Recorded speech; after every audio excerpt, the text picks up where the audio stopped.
Hey guys, welcome to episode 3. My apologies for such the long wait since the last episode. In fact, I actually did record episode 3 a while ago. It's just, I don't know, I just was not content with the code base and was really trying to figure out how I could organize it better, and also had classes and stuff to go to, and there was a lot on my plate at the time. So I spent, I don't know, maybe like the last couple of weeks just kind of digging through, what's the best way of approaching like state in a functional paradigm, the one that we're working in. And of course I have a little bit of a Haskell background, so I'm definitely not foreign to Monads. So that's, I guess, what I'm going to try to introduce to you guys and hopefully justify my reasoning for why I thought we needed Monads for a game. And yeah, so you guys just sit back, I guess. And yeah, so I don't remember where we left off in episode 2. I believe it was just movement and just displaying simple textures to the screen. So I tried to get back to that point in my rewrite. So yeah. So I guess what I want to first walk through is the monad that I've been talking about. Which one did I choose and how does it work?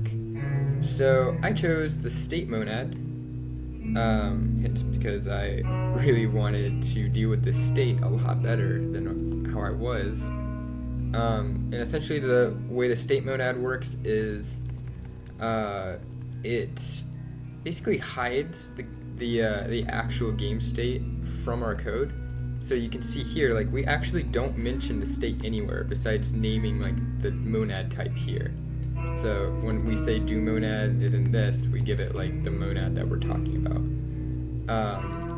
But you can actually look through a lot of this code, and we actually don't have anything that's explicitly called the state. And that's because the state monad is really doing all that stuff in the background. In fact, the way it's working is actually so I guess this, for example, this thing here, this do monad, is actually creating a function that takes in state and then returns a changed state and possibly return value. So essentially all these functions I have declared around are actually functions that return functions. Of course, there's lots of good reasons for that, and yes, I know this is not the most efficient way of going about things right now, because as you know, every time I call these functions, it's going to create another Java lambda. At least that's how I think they're implemented in Clojure. I mean, if so, hopefully they switch to a more, I don't know, like a more sophisticated way of handling like millions of lambdas being passed around, since they're wanting to claim as a functional language. So yeah, essentially this do monad thing is really just hiding away all the ugliness that could happen. But I mean, it doesn't take away from the readability, however. As you can see, like in here, this is like pretty nice. Like, just be like, all right, I want to set delta time in the game state. So we should be like put, and then delta time, delta. So we're putting delta at the delta time keyword. And then same thing over here, we take the player. This player / tick is a function over here that returns a monadics value, which is, as I was talking about, it's just a function that takes in state, returns the new state. You can essentially think of them as like state mutations, like these little monad things. But yeah, so these are definitely not things to be afraid of. I know this is kind of an out there topic, and I'm not really sure how Clojurists feel about the topic, but I can tell you that the Haskell community loves these things. Like, oh my god, monads are literally just the greatest. Of course, they do have their pitfalls, and I would say, especially in Clojure, they kind of require you to know what the types are. And that's what you're seeing here. I put some type signatures on some of these functions, so we can kind of protect ourselves from doing stupid stuff while we're writing this. Because you want to know what the heck this function's returning actually, and whether it's a monadic value, or if it's just a normal value and it takes in state, returns state like this. Like this is not a function that takes, this isn't a function that returns a monadic value. Monadic? Is that how you say it? Monadic? Whatever. It's a type of monad value. This does not return one, and that's hence why I didn't put a type signature on it yet, because it's not like too important for us to put one there yet. I mean, I could. I mean, what the heck, why not? And the syntax I'm using here to do these type signatures is basically, I stole it from Haskell's way of dealing with this.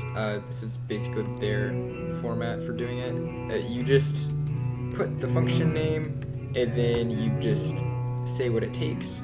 I say it takes in this, which is type player, and then it takes in also a float, which is going to be the delta value, like delta time, and it returns, I believe, an updated player.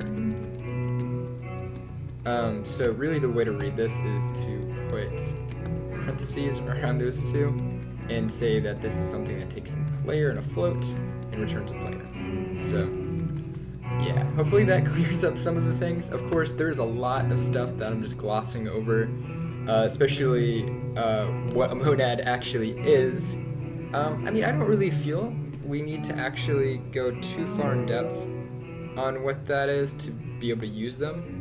In fact, not a lot of people can really actually give you a straightforward definition of this.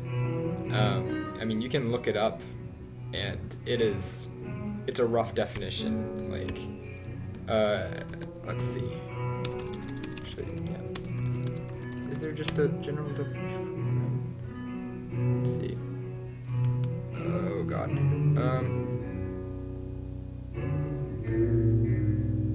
Oh. Actually, that's a good definition. I've seen way worse than that. What was the one I was looking for? I saw like just the worst types of definitions just hanging around. I wonder if they've updated theirs. Yeah. I mean, actually, this one isn't too shabby either. If I were to give my own definition for what a monad is, it's a type, if you're okay with those, so just floats and integers and classes and whatever type you feel like making. It's a monad's a type that encloses another type. So I can wrap, say, an integer in a monad type, and that monad type is going to give that integer extra properties. So maybe it's for computation, maybe it's just for the sake of having more data attached to that integer.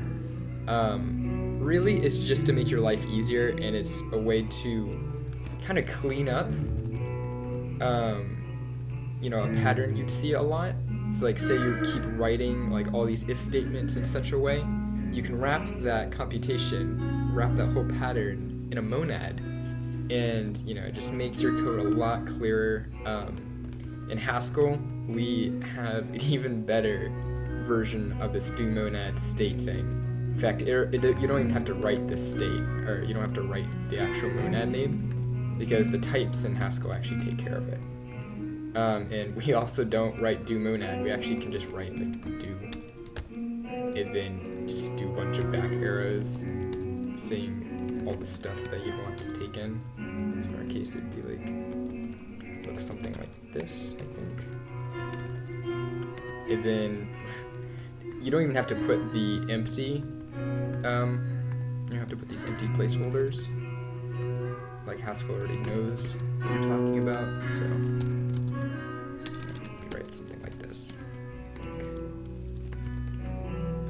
And so on and so forth. A lot of fun.